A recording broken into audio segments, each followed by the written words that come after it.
Oui, j'étais nommé ici le 4 novembre 2021 et j'ai été installé le 6 février 2002, venant de Ziguinchor où j'ai travaillé pendant 10 ans.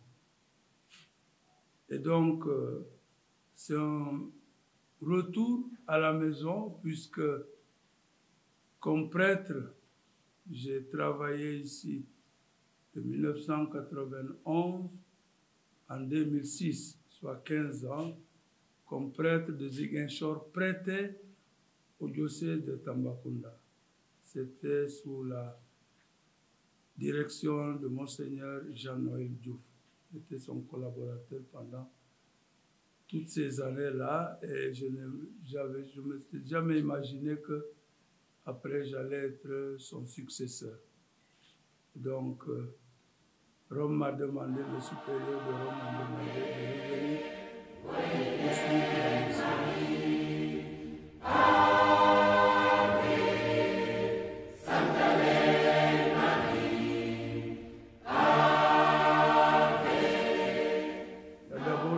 De la distance et de la disparité des populations. En tout cas, socialement, les populations de Tamba ne sont pas les mêmes que les populations de Kédougou. Et donc, partant de là, il y a cette disparité, mais surtout le nouveau défi qui se pose, c'est au niveau de Kédougou, où il y a l'exploitation de l'or qui a attiré beaucoup de populations de la sous-région. Il y a des Burkinabés, il y a des Maliens, il y a des Guinéens de Conakry, il y a des Nigérias. Donc toutes ces populations sont venues à l'ombre des sociétés qui sont là pour exploiter l'or. Alors il y a une restructuration du tissu social. Ils ont trouvé des populations locales. Ils doivent travailler ensemble et la cohabitation est quelquefois difficile. Parce que d'abord, les autres qui sont là, ils vivaient jusque-là de l'agriculture et leurs sols sont investis par ceux qui sont venus chercher de l'or et ça crée des conflits entre les populations locales et ceux qui sont venus d'ailleurs. Il y a aussi un phénomène de l'insécurité. La criminalité, un peu le petit banditisme, parce que ceux qui récoltent l'or, quand ils ont un peu d'argent, les autres viennent chercher, le prendre. Il y a que aussi, nous sommes à la frontière avec le Mali. Et vous connaissez la situation qui prévaut au Mali, où il y a une forte insécurité, surtout l'islamisme, et on a peur qu'il y ait des incursions dans notre zone. Et on le remarque avec la présence des forces de l'ordre, beaucoup de contrôle dans la zone, etc.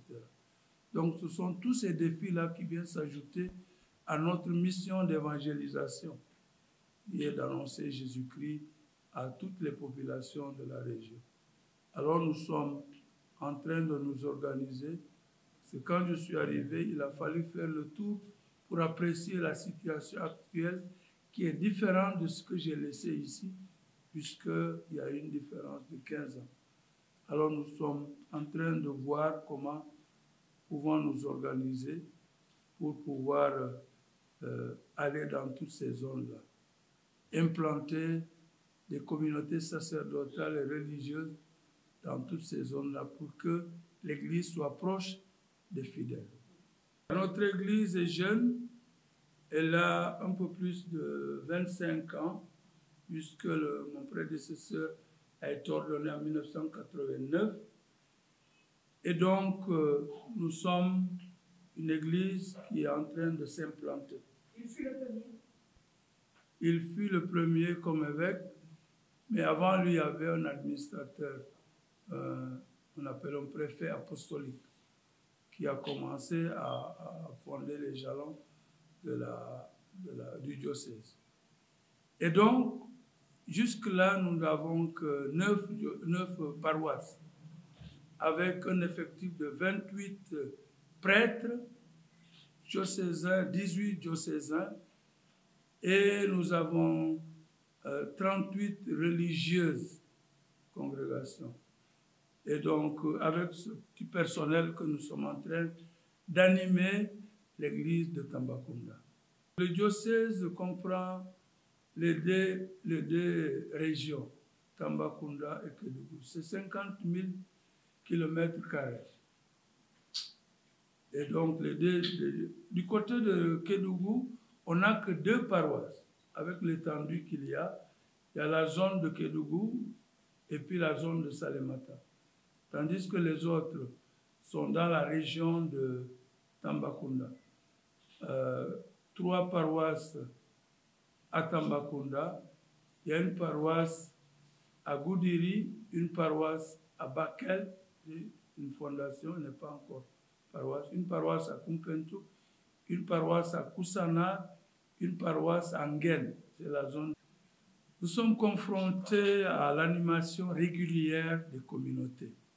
Je viens d'une visite pastorale de Kusana, puis Nguyen, et la plupart des chrétiens se plaignent de la raréfaction des sacrements de l'Eucharistie, par exemple.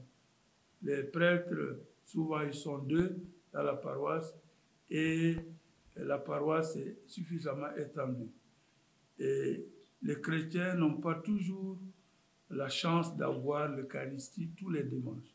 Souvent, c'est espacé tous les 15 jours ou une fois par mois. Alors, on a demandé du renfort du côté des diocèses qui sont plus fournis, notamment le diocèse de Thiès, le diocèse de Dakar, le diocèse de Ziguinchor, qui pensent pouvoir nous prêter des prêtres pour nous accompagner dans ces difficultés.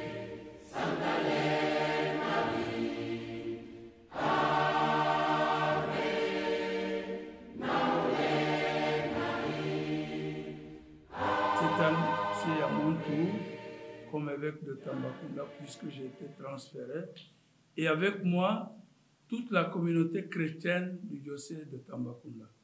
Ainsi, nos chorales qui doivent animer les célébrations sont en train de faire des répétitions pour pouvoir se préparer à ça. Moi aussi, je suis en train de préparer la liturgie, puisque je présiderai la messe du jour du pèlerinage. Donc, nous sommes en coordination avec le staff de Dakar pour avoir les textes qu'il faut, les orientations et pouvoir préparer la liturgie de ce jour-là. Nous avons sensibilisé tous nos chrétiens pour que le maximum qui peut partir puisse faire le déplacement. Et nous demandons des soutiens pour qu'on puisse affréter des moyens de locomotion en conséquence. C'est un honneur pour notre diocèse, puisque vous êtes en mission ici pour donner une visibilité à notre diocèse et puis partager avec l'ensemble de la communauté chrétienne tous les défis que nous rencontrons ici, qui sont aussi les défis de notre Église du Sénégal, puisque nous sommes en lien, c'est toute la province qui est concernée par la célébration du pèlerinage.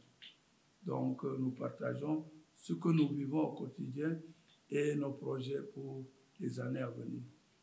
Nous souhaitons qu'il y ait une véritable communion autour de cet événement, aussi bien au niveau de notre diocèse qu'au niveau du Sénégal, car vous n'êtes pas sans savoir que l'Église universelle est en synode, c'est-à-dire une large concertation pour prendre à bras le corps toutes les difficultés liées à l'évangélisation, mais aussi à la vie de l'Église. Et on parle de synodalité. Et le thème de la synodalité prend en compte la communion. Il y a un aspect là, il y a la mission, mais il y a la communion surtout. Alors nous voulons que cet événement puisse susciter une forte communion autour de ce que nous allons vivre.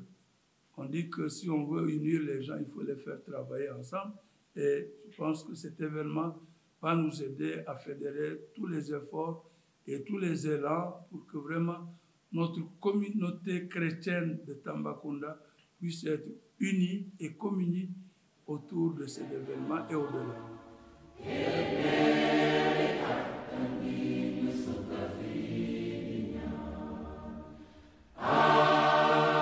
Par rapport à ce thème-là, Marie est disponible pour tous ceux qui sont censés recourir à son intercession.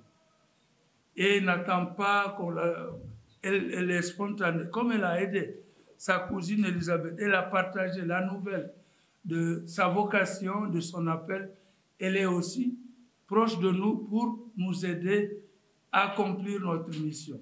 Elle sert d'exemple et sa spontanéité doit nous rassurer pour que nous nous ouvrions à elle dans nos difficultés les plus élémentaires, pour qu'elle puisse nous aider, comme elle a aidé sa cousine Élisabeth, à accomplir sa mission, de donner le précurseur et de pouvoir accompagner son fils jusqu'à accomplir sa mission.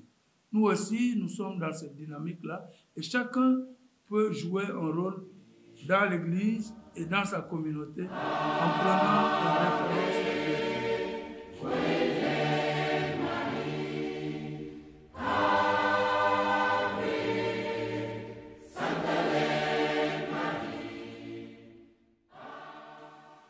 Je pense que les jeunes ont tout à apprendre de la Vierge Marie. Sa vocation a commencé dans sa jeunesse. Elle était encore vierge qu'on lui a demandé d'être au service de Dieu. Alors qu'elle avait son projet à elle avec son mari, son fiancé Joseph. Le projet de Dieu englobe notre projet. Elle a vu, elle devait fonder une famille comme les gens de sa génération, mais elle est devenue mère de toute l'humanité grâce à la mission de donner naissance au Fils de Dieu. Donc, quand Dieu nous appelle à une mission, il a un regard plus large, un regard plus englobant. Alors que nous, c'est notre petit bonheur que nous cherchons. Lui, il cherche le bonheur de tous. Si je prends le cas, par exemple, des prêtres, ou des sœurs, ils devaient fonder une famille. Et ils sont devenus prêtres. Et ils deviennent les pères d'une multitude, parce qu'ils vont baptiser combien de personnes? Et c'est des relations de père à fils ou de père à fille. Les sœurs également. Combien de gens ont été éduqués par les sœurs? Si elles étaient mariées, elles n'allaient peut-être pas avoir tout ce travail-là. Mais elles se sont libérées, elles ont été mariées autrement pour avoir tous ces enfants-là. Donc, la vocation à travailler avec Dieu englobe notre vocation personnelle et sociale.